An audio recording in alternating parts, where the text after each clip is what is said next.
Welcome to Let's Talk Data. Imagine if you could let others or other things do tedious, repetitive tasks so that you could focus on more important things. If you think about it, it's a pretty obvious thing to do. You know, why run around the whole house every night to turn off each and every light when you can have a smart home? Set up an automation and turn off all the lights with one single button or, at a specific time. In this episode, I talked to what's probably two of Europe's best VMware automation specialists with an extensive knowledge bank and extensive experience. They just happen to be two of my Norwegian colleagues. The first one being Rudi Martinsen, who's a senior consultant for the software-defined data center department there, and he's heavily focused on automation. The second guest is Christian Mohn, who's a chief technologist and technical lead for the software-defined data center team in Norway. Together, we discuss what one can automate, the benefits of automation, how to start your automation journey, and what the future might look like in regards to automation. As always, I hope you enjoy the show and that you'll learn something new. Let's kick this off with a question. What would you say the biggest challenge is for IT managers today when you talk to customers and IT managers in particular? I guess we're kind of still in the at least in Norway, where a lot of businesses are still looking at doing the whole cloud thing in a way. It might be a topic that we've talked about for years, but it's the latest year or something like that where we're actually seeing that people are actually adopting the actual mindset of doing cloud computing in their own data centers. A lot of people have been talking about it for ages, as I said, but again, not many have actually executed on it. And that's something we've seen changed, especially in the last year when a lot of our customers are really ramping up their private cloud or software-defined data center solutions locally, as well as utilizing hyperscalers as well. Yeah, and we also see that in general, things are being much more consumption-based. So everyone is looking for having also their IT services on a consumption basis. So that's also a struggle to align your internal IT into that kind of model.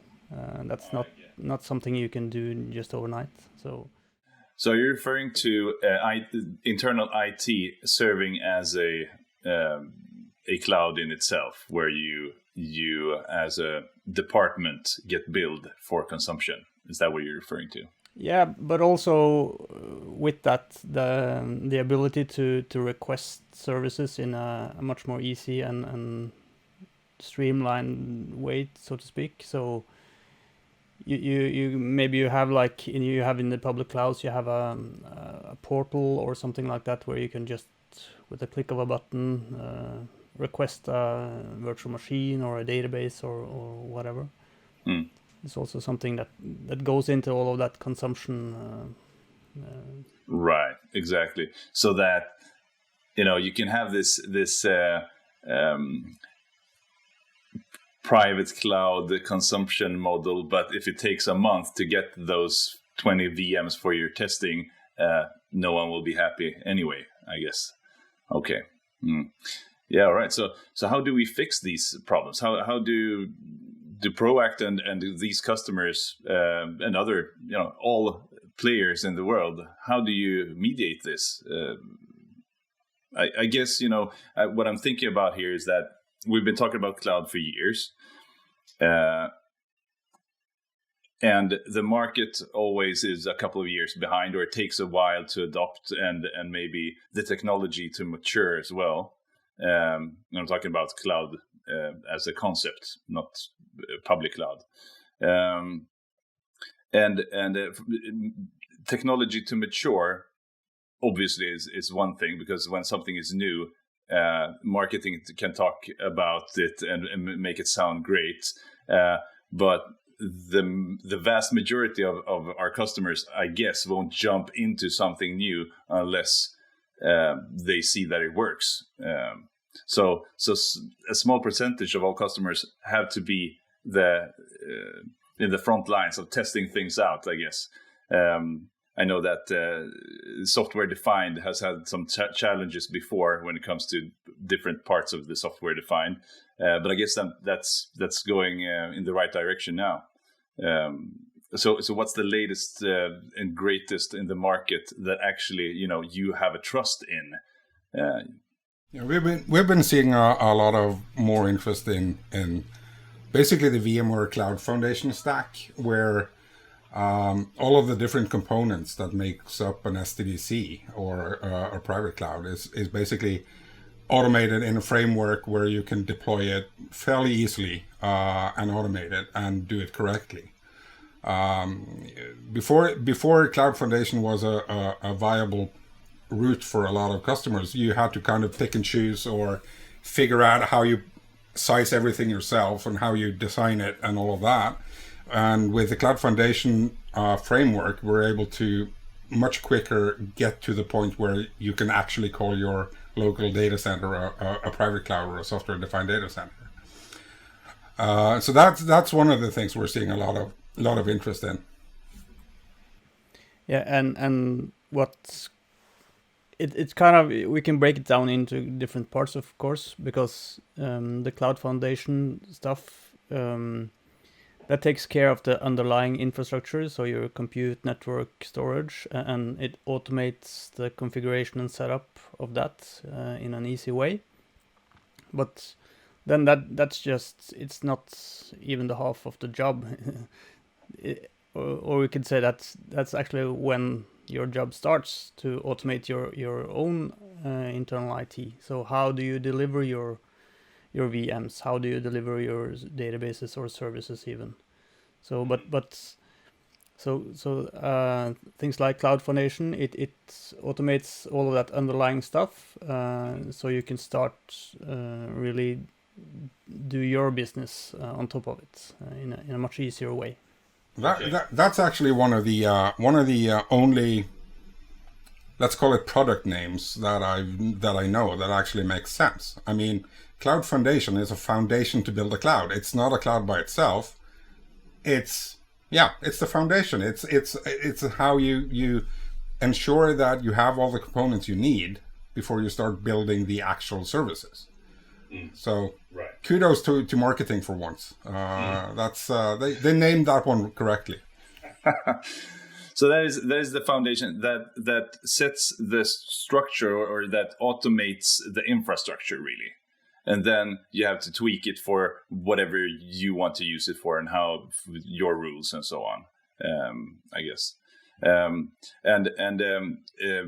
You just made it sound like that's a plug and play thing. Like, okay, install Cloud Foundation, it chucks, fixes the infrastructure, and then your work starts. Is it that easy? Yeah, once you spend 2 months configuring it beforehand.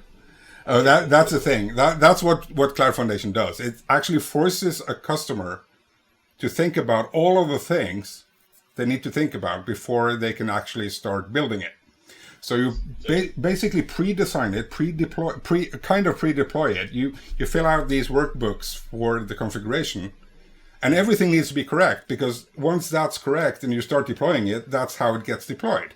So it's not a mix and match of a lot of customer data centers today are a bunch of hosts there and some hosts there, and came in at different times and had some legacy to them as well.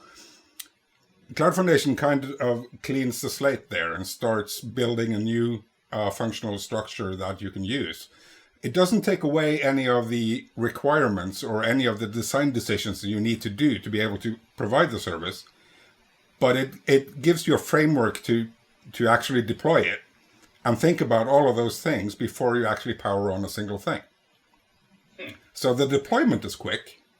The design of it might not be. That depends on whatever if you're starting from scratch, or you have some legacy stuff that you want to move in there, or how your existing networks are, how your existing data centers are. So all of those things comes into consideration anyway. Right. You have to pre-plan it instead. That's exactly. Well, that sounds healthy. It's like cleaning your, I don't know, storage or something. Yeah, it gives it gives you the guardrails you kind of need to deploy it correctly. I think is the best way to put it. Okay, nice. So when you have that all set, you've set up Cloud Foundation, and the actual job starts, and you guys come in, or you start having to scratch your heads, perhaps. And I guess there are a lot of meetings, like how should we do it? A lot of process management, checking out how are we doing it today, and what would we like it to be? I guess. What needs to be done then? What do you like? What's the actual work that has to start? Well, you're referring to after Cloud Foundation has been set up and up and running, yeah. So it really the standard phrase is, of course, it depends. But so if we were talking about delivering virtual machines, just to have the classical simple example, then we need to see what kind of machines are there, different operating systems, and all of that.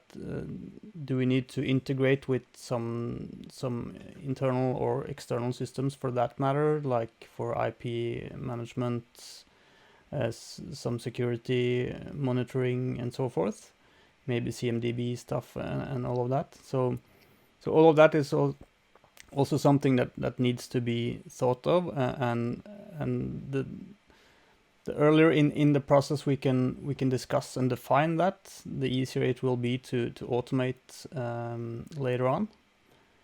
And of course, at the heart and center of all automation lies standardization. So in a way, in the process of defining and scoping things, also think about what kind of standards do we have, or do we need to change, or do we need to inflect in our infrastructure.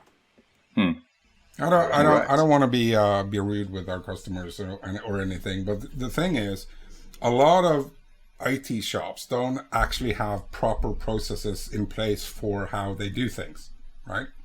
So very often it's an ad hoc kind of thing. Someone needs a VM, okay, I'll log in and I'll create it for them, assign it an IP address and give it a name and whatever, and install whatever needs to be installed on it. That's not a good basis to automate anything.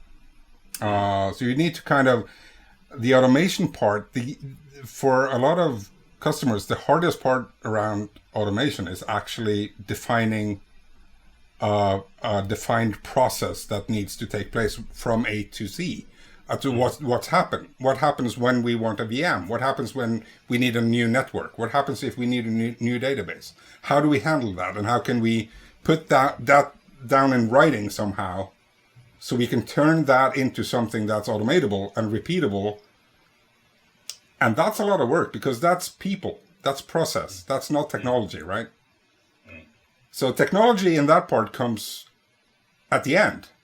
We have this saying of people, process, and technology is rightly at the end of that, because we need all of the other things first.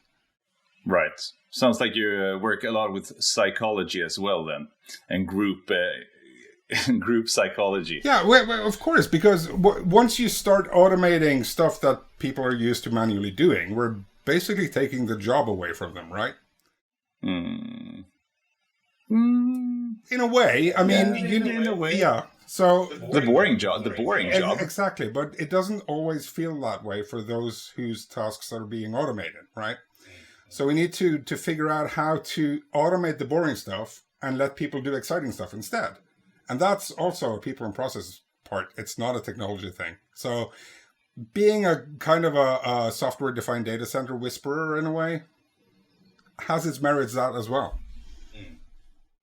Yeah, and I think that's a great point, because we and you and everyone need to automate away that boring stuff. We need to have that automation in place, but it doesn't mean that you're losing your job. It actually means that you can start spending your time on delivering even better services to your customers, being internal or external or whatever.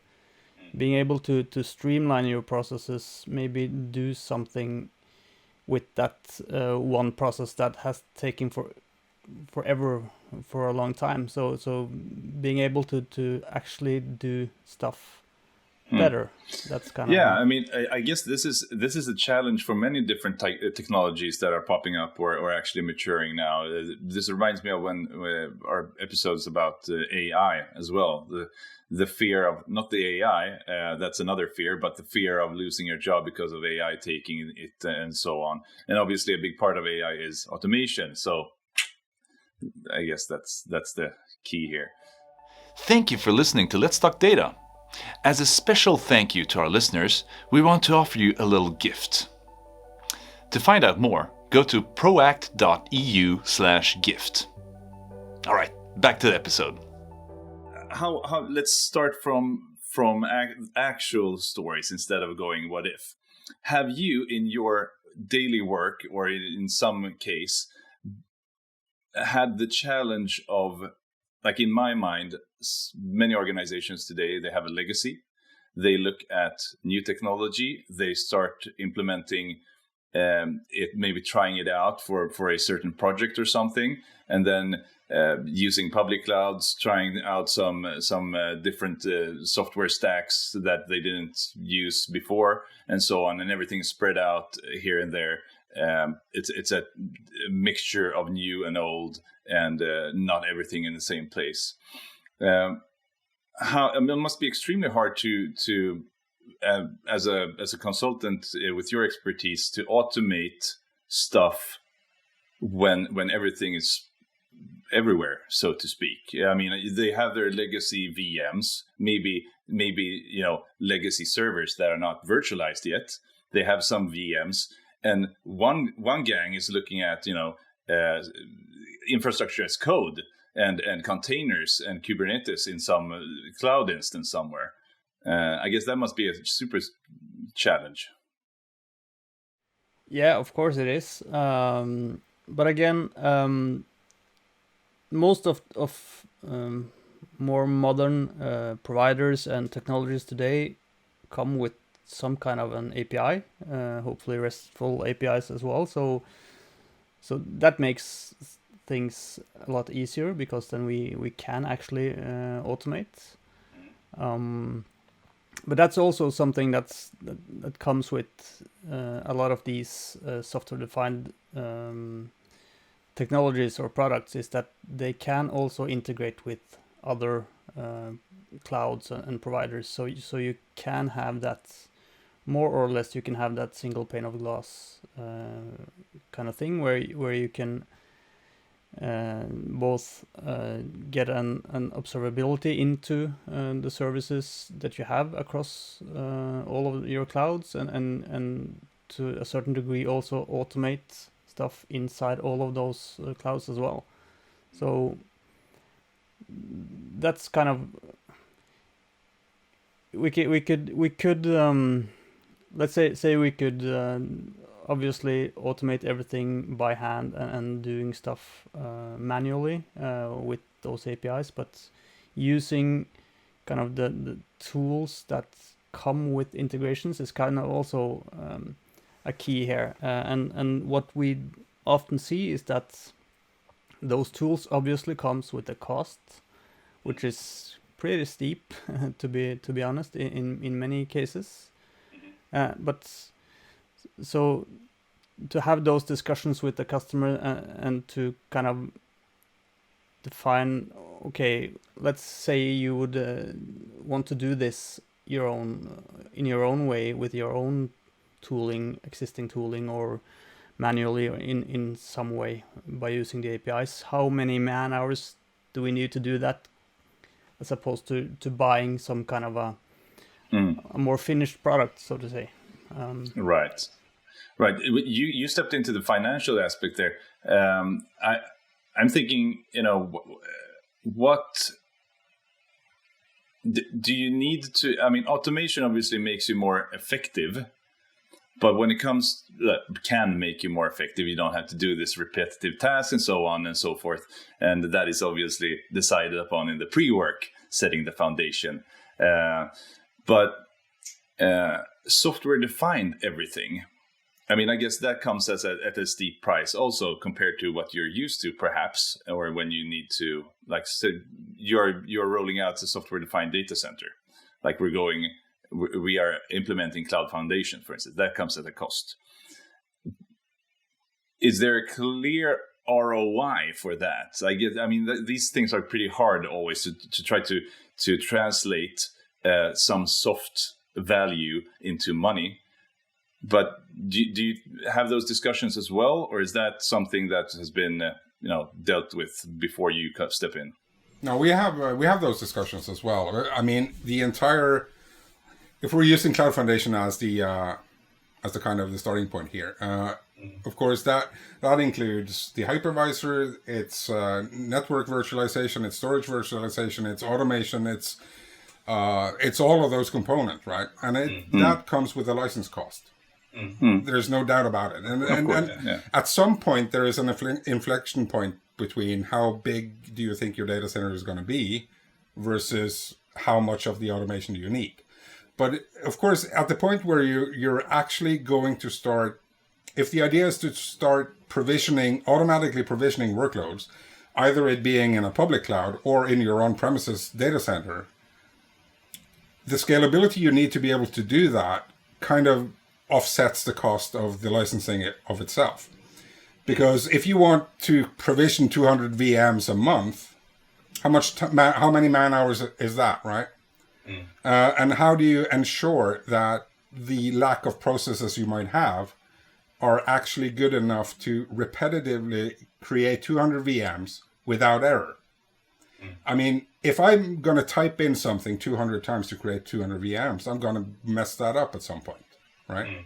The automation only messes that up in scale if you do it wrong. But at least it's consistently wrong if you do it that way, right? So there is always a trade-off between how much automation and how much intelligence you need versus cost. And if you're a small shop with 20 VMs and a couple of servers, you don't need Cloud Foundation. If you have a development department that needs to provision Kubernetes clusters on demand without involving IT, you have two kind of options, right? You either give them your credit card and they go out in the public cloud somewhere, or you facilitate the creation of doing that inside your own premises, in your own data center, without the interaction of the slow behemoth of the IT department, right? So you need to then publicly kind of make those APIs available to them internally so they can provision and do things in their pace without involving some manual process of creating all of those things. So it's everything related to kind of the return on investment of those things is basically based on scale. How many changes do you need to make? At what point does that? It's a fluid discussion always, but it comes with scale for the most part.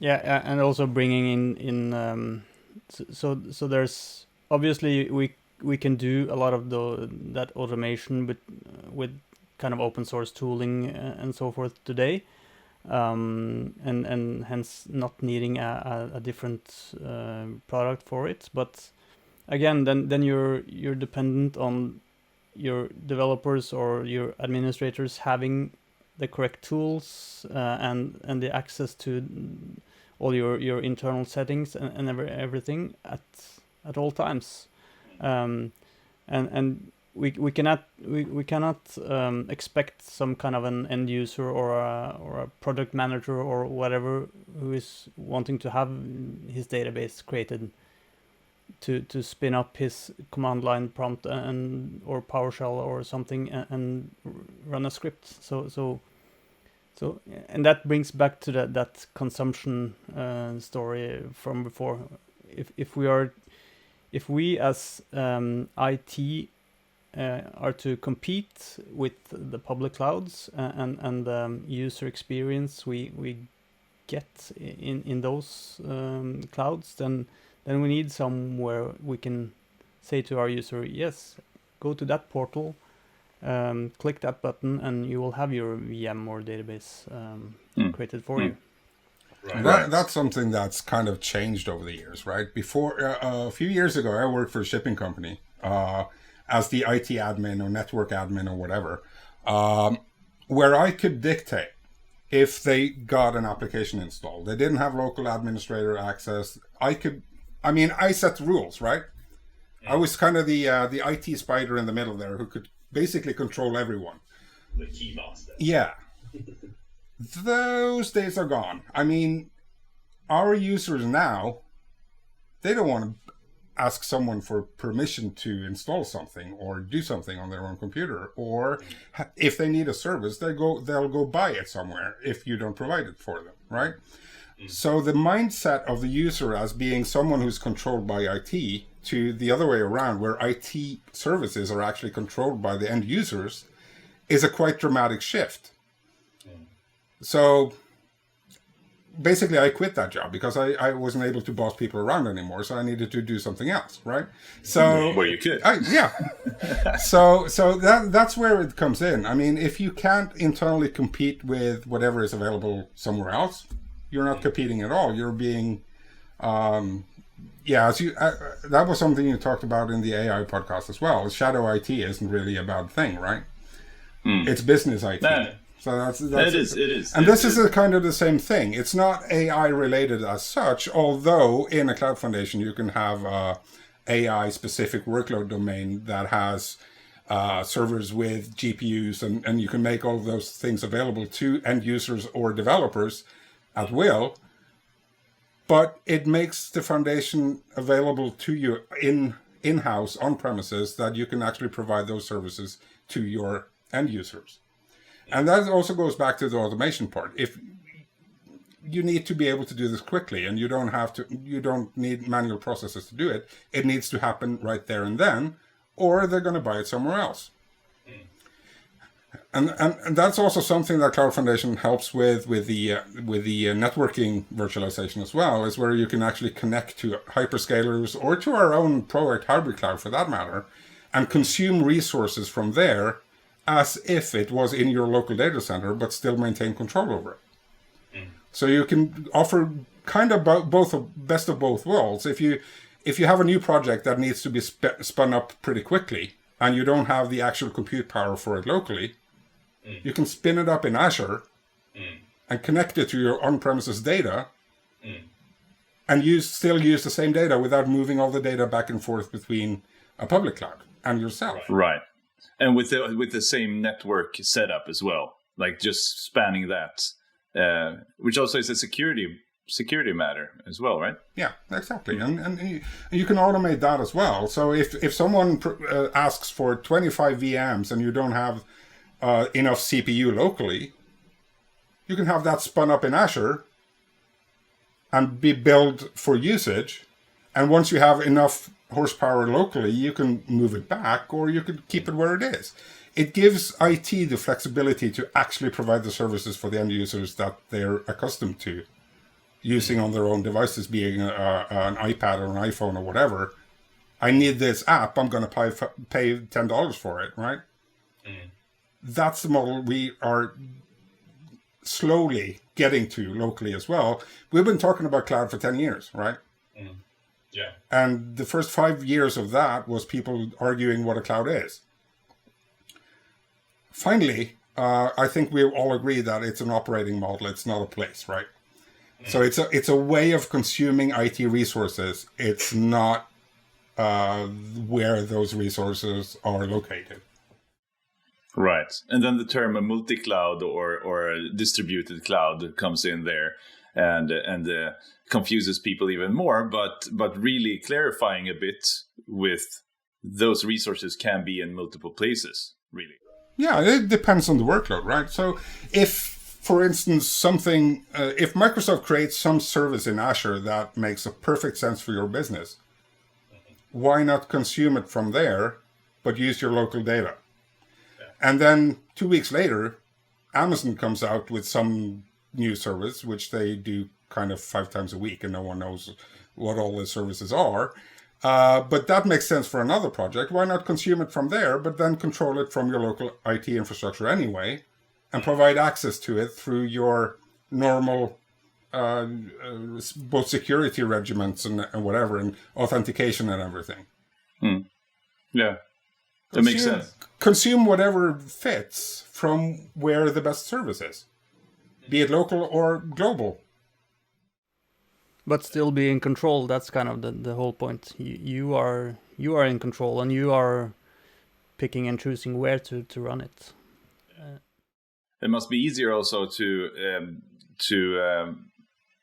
if your starting point is your infrastructure and then spanning out to different other places than being all in to some third party's infrastructure and span from there or move from there, which might come at a cost, bigger cost as well. Yeah, probably. I guess It probably does, especially with costing on moving of data in and out of the hyperscalers. That actually makes a lot of sense to have just move a subset of your data close to the compute, right? Wherever it is, you don't have to move everything. Because if you move everything, it's going to be really costly to move back out again, right? So it's kind of, the IT, local IT is kind of transitioning into being some sort of a IT services broker more than being a facilities administrator, right? So that's where we're moving into, and to be able to do that, we need to automate everything, basically. And that's also another point for partly coming into that consumption based model again, to really to visualize that cost in a better way than just if you go to Azure or AWS or something and see that, okay, this VM costs this $3 for a month. We as IT administrators know that no, it doesn't really just cost $3 a month, because you have data traffic. You need maybe backup of it. You need to, maybe you want disaster recovery, so you need to mirror your data to a second site, and all of that cost doesn't show up when you are requesting that VM. It shows up on your bill, though. It shows up on your bill, and to be able to kind of visualize it in a way and maybe explain to our internal business managers and all of that, why does this service cost more in our on-premises infrastructure when we can use Azure for the same stuff. To be able to visualize it, you also need to have the visibility inside of the clouds and the ability to pull out kind of the pricing model in a way, and then show it back to your users. So the transparency both ways. How much does it actually cost on our on-prem infrastructure, and how much does it actually cost in the public cloud? And then we can have a discussion. Where should we put our data? Because then you can also discuss some regulatory stuff for complexity or all of that also, that which is more difficult to put a price tag on. Interesting. Do you often work on the same customer, or do you have two different separate worlds you live in? It's pretty much the same ones. The same ones. Okay, so tell me about an exciting project or customer that you've been your most exciting project within Cloud Foundation or automation in general. Yeah, we recently did a full Cloud Foundation installation in Norway. An existing customer with a lot of, let's call it legacy, but it's all virtualized and everything, but they wanted to move out from their existing infrastructure due to rising support costs on the existing infrastructure. So we pretty much designed a full Cloud Foundation stack that they moved all of their production workloads into. Beginning of this year, they moved the last workloads over. So they moved everything from a pretty standard VMware vSphere environment over to a full Cloud Foundation stack. Which is also why we can comment on how much time it takes to document things beforehand.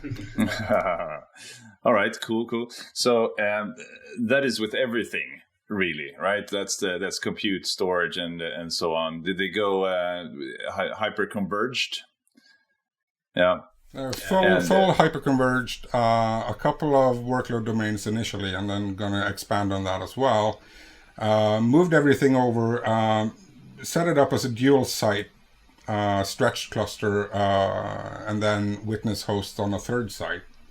So a lot of networking complexity in that, and also a very, very complex networking environment from the get-go from the customer. So, and then there was some automation stuff on top of that as well that Rudi did. So I guess he can talk a bit about that. But yeah, but in these projects, we're not starting with the automation of the end services. So of course we need to spend most time on building that foundation and getting all of that set up, and then we can start building the automation on top. But of course, dependent on the customer. If the customer, like these guys are, they are pretty clever themselves. So with the tooling we provide through the Cloud Foundation package, then they are able to do most of that automation themselves, actually. Okay. But that's also a good point, though, because implementing a Cloud Foundation with a full automation stack on top doesn't help anyone unless they have someone who can actually do the automation, right? Mm-hmm. So if they don't have the people skills to do that, they need to acquire that, or they can't really do the automation. Yeah. So that's it, and that's a different skill set than, I mean, creating a VM and automating the creation of a VM is two different things. Even though the end result might be the same, it's a different skill set. So that's something that also needs to be taken into consideration before we do something like this, is what kind of skill set does the end user, or in this case, the end IT department have to be able to actually utilize the new features and the new capabilities they have. Right. So if I'm an IT manager, I'm looking at to do something like this. I know that I have a good, my IT department are very good at creating VMs and such. How hard, is there a huge road to become skilled at automating in Cloud Foundation as well? Or is that, do you need to probably hire new people, or is it something that has to do with education and can be done? So with the automation tooling that comes with Cloud Foundation, at least with the newer versions, it's getting easier and easier. So you will have the ability to actually design your infrastructure in a way with the different building blocks. So you define your compute resources, your network resources, storage, and so forth, and then you almost like Lego bricks, you kind of put things together in the automation tooling, so that we can on a kind of a canvas we can draw, put in our VM, drag in a network component and some storage, and then connect them together, and then with a few user inputs we can actually request a virtual machine with network and storage and all. So the tooling gets better and better for every release as well. So and it ties in together with Cloud Foundation. So okay. But where it starts really getting complex is if you want to integrate it with some kind of third-party thing, right? Yeah. So if you want to create a workflow that once someone in HR hires someone and signs a contract, they're supposed to create a user account, order a computer, give them access to a given set of applications, and perhaps even print out a parking card for the car in their parking lot. That's where you start to integrate with different systems all around the place. And that's where it gets really complex. And that's where you need more of a developer mindset than you would need for just basically creating the infrastructure or automating the infrastructure parts of things. I understand. But that brings me, that that brings me, or that's that sounds very exciting. That use case, Rudi. What is the coolest use case you've automated, or one of them? Do you have any cool example like wow? That was actually smart. I remember Rudi actually auto-naming some VMs based on the Star Wars universe through an API at a user-con we had once. So that was pretty cool. That was cool. But do you have any really useful one like that really brought value to the customer? So there's no value in having a VM called Luke Skywalker? The emotional value, I would totally agree with. Yes. Yeah, but well, it's kind of difficult from the top of my mind maybe to find something. But of course, we have done. If we talk virtual machines, then of course to have a virtual machine up and running is kind of that's simple, if I could put it like that. But to do all of the extra stuff that needs to be done for a VM to be operational, that's kind of where the struggle is for many.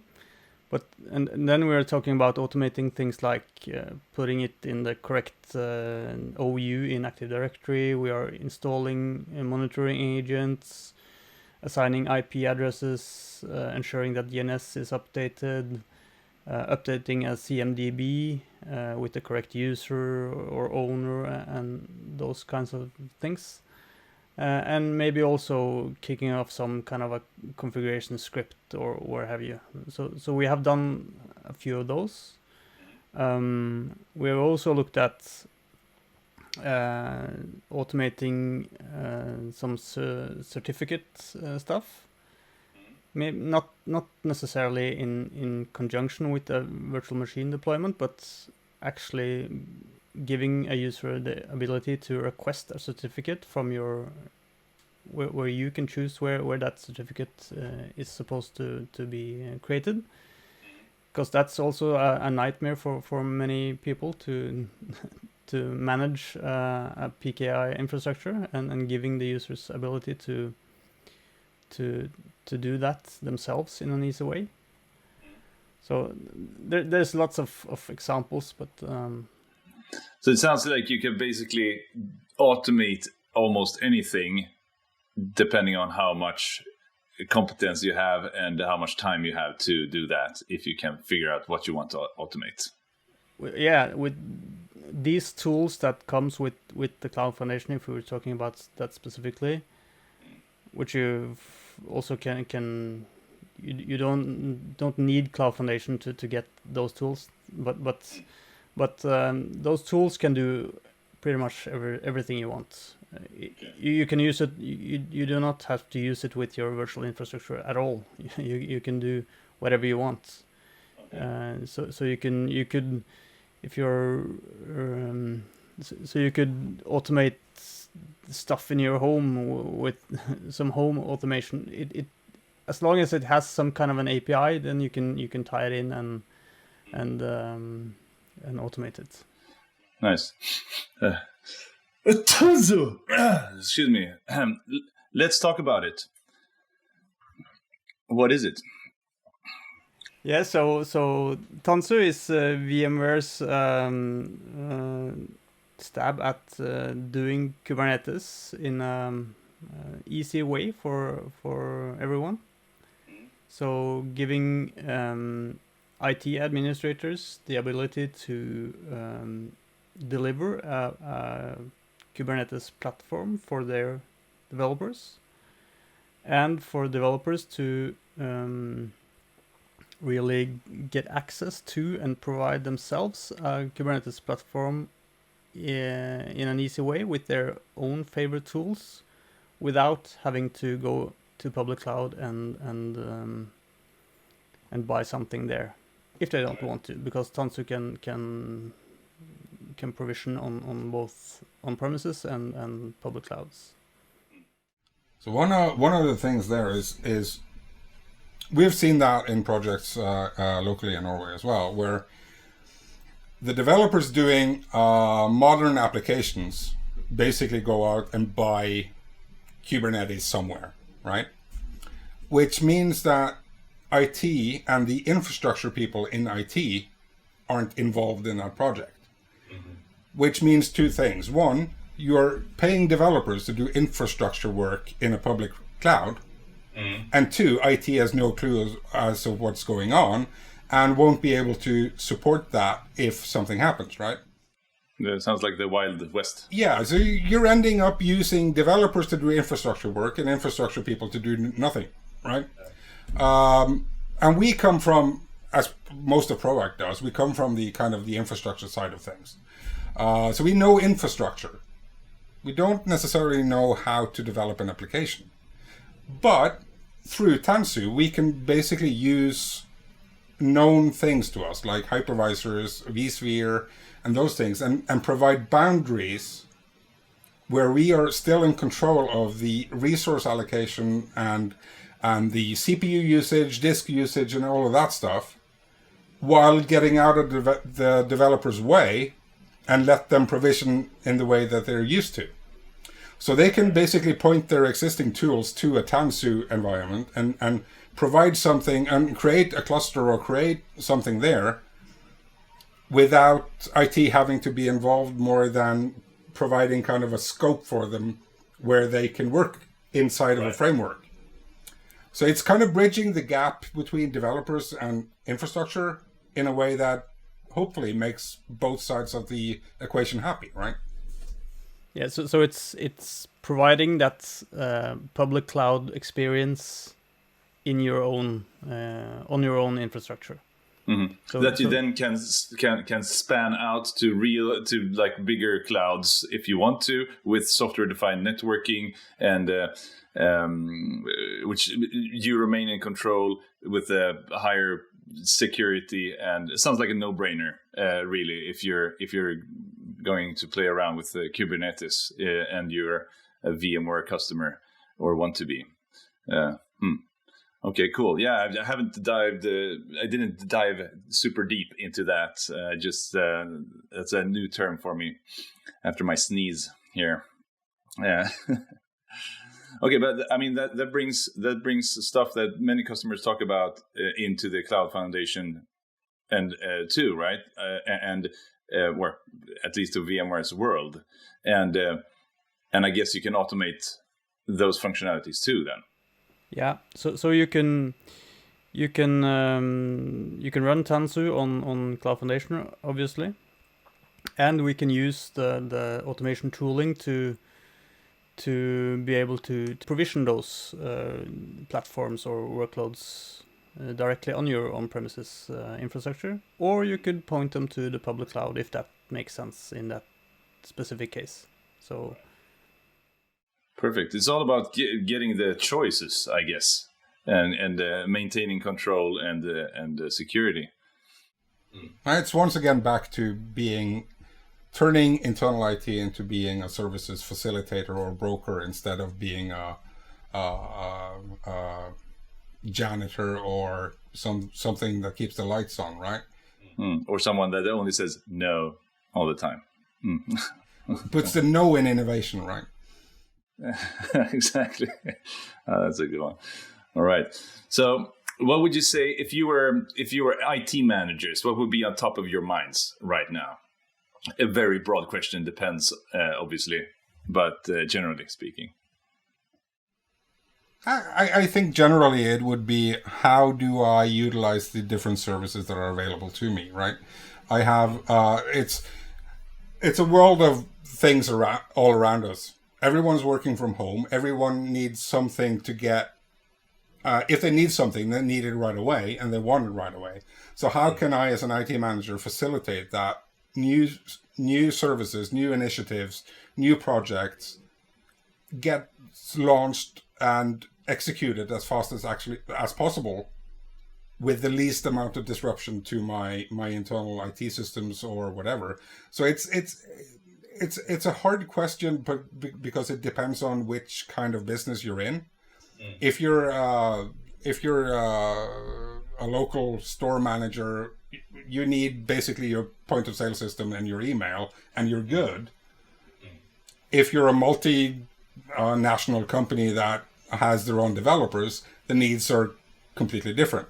But the thing that's common is you need the flexibility to be able to execute quickly.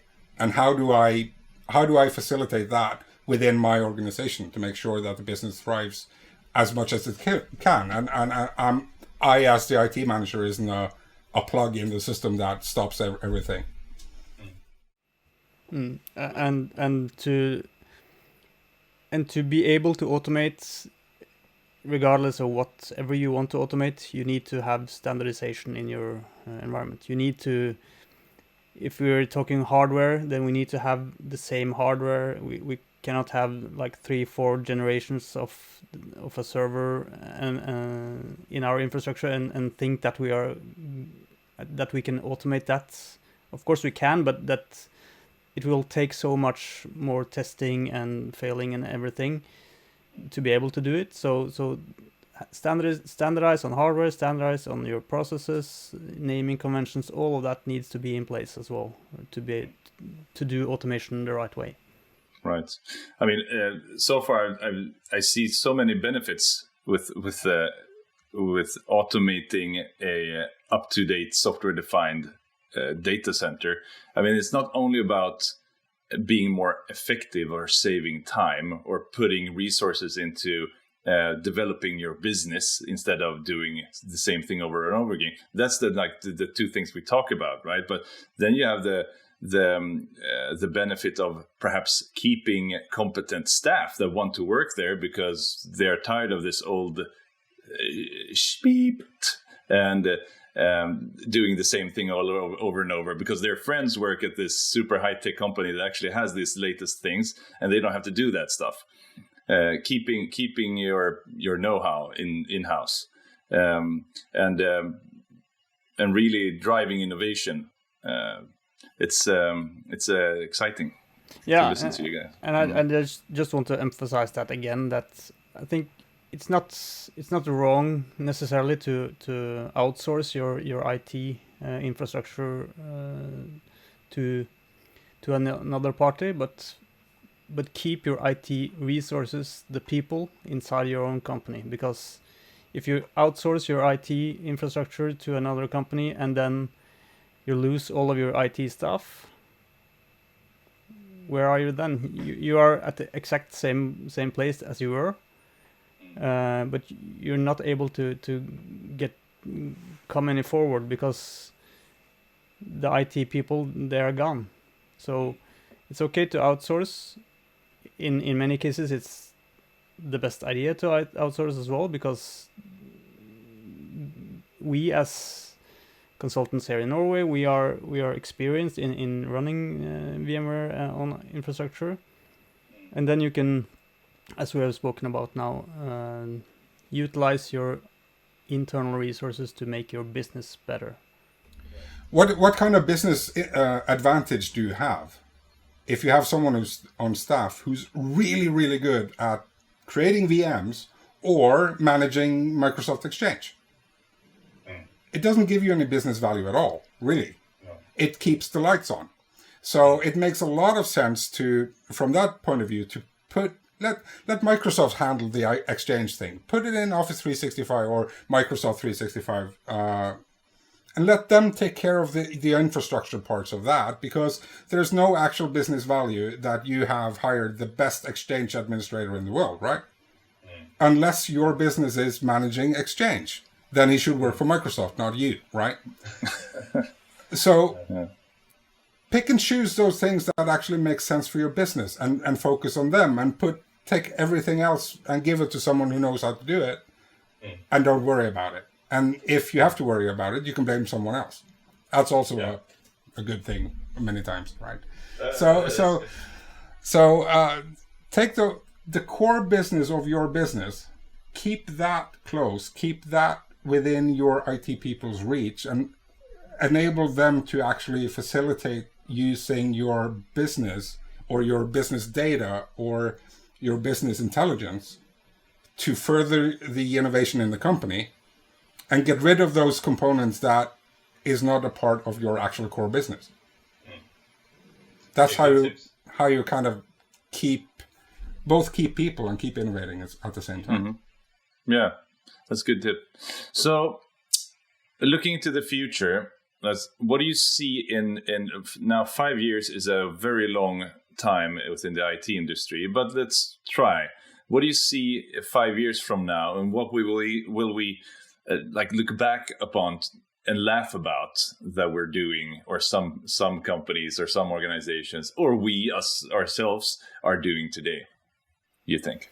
Well, obviously containers and Kubernetes is here to stay, so that'll be even stronger in the future. I think in a few years we will probably not even discuss Tanzu in a way. We will think about Tanzu as we do with vSphere today, so it's kind of just there for us to use.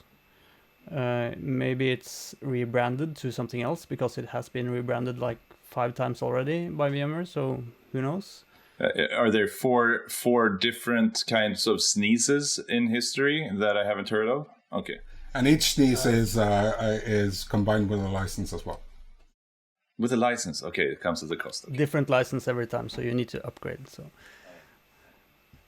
no, but that's obviously containers will be a thing, of course, but maybe not like now. We've been talking very much about how to have that container infrastructure, the container platforms ready. That will be just there when we go forward. And I think we will see maybe more and more of people will probably run their own infrastructure in a way or through a service provider, but it's not necessarily in your own data centers. It will be kind of a cloud-based thing, but still it's your infrastructure. So like VMware on AWS or something like that. So less on-premises data centers, but still your own infrastructure. Okay. Oh yeah, makes sense. But in IT, everything runs in cycles, right? So we had mainframes, we went client server, we went terminal services, we went virtualization, we did all of those things. So I guess the next part of that cycle is back to the mainframe. And if you kind of think about it, I don't remember the name of the guy, but one of the heads of IBM at one point said that the world has maybe a need for 5 computers. Back in 1960 or something like that, right? So if you think about that, and where are we now with the hyperscalers? If you say that one hyperscaler is one computer, how many hyperscalers do we really have? We're back to having 5 computers, right? So if you look to at the mainframe and compare it with Azure or AWS, it's kind of the same thing. A mainframe was scalable, it was dividable into resources, and you can do a lot of stuff with them, right? So we're kind of back to consuming services given from a cloud, which in many cases is just a big mainframe. So interesting. Kind of the cyclical thing of IT is we're probably going back to kind of the mainframe model where all of the compute is centralized either in a big hyperscaler or an edge device provided from that hyperscaler to provide local access to data quickly. But at the same time, we have 5G coming in with internet connectivity around the world, which will open a bunch of new opportunities as well. So your iPhone might be able to process whatever data you need and then just transmit it back, right? So everything's connected, but we're kind of going back to the mainframe thing. Perhaps even the client server thing where we have our end user devices as a phone or whatever being the edge device for your hyperscaler mainframe. Right. That's interesting. I mean, that I see that already as you do, but even in consumer products, really. I myself, I'm a big fan of the Google Stadia cloud gaming platform, which essentially is a one platform with one cluster, many clusters probably, but this one mainframe for all the different PC or gaming consoles that spin up when you start it, where you have a Chromecast or your computer being the edge device, and suddenly we just have one big gaming console instead of thousands. Exactly, and that makes it a lot easier now that all the Bitcoin miners are buying all the GPUs. We can actually use something that someone else bought at some point because we can't get a hold of them. Interesting. Okay, thank you for that. I guess it's time for us to wrap up, unless you have any final words. No, I think I've said enough, as I usually do that, so I'm good. All right, cool. Hey, I'm super grateful for having you on here. It's been very interesting. We've touched upon many different points, and I've definitely learned a lot of things, and it was interesting hearing your views upon the future as well, and how that kind of differed, but also combined the two, and we might have something perhaps. All right. Thank you.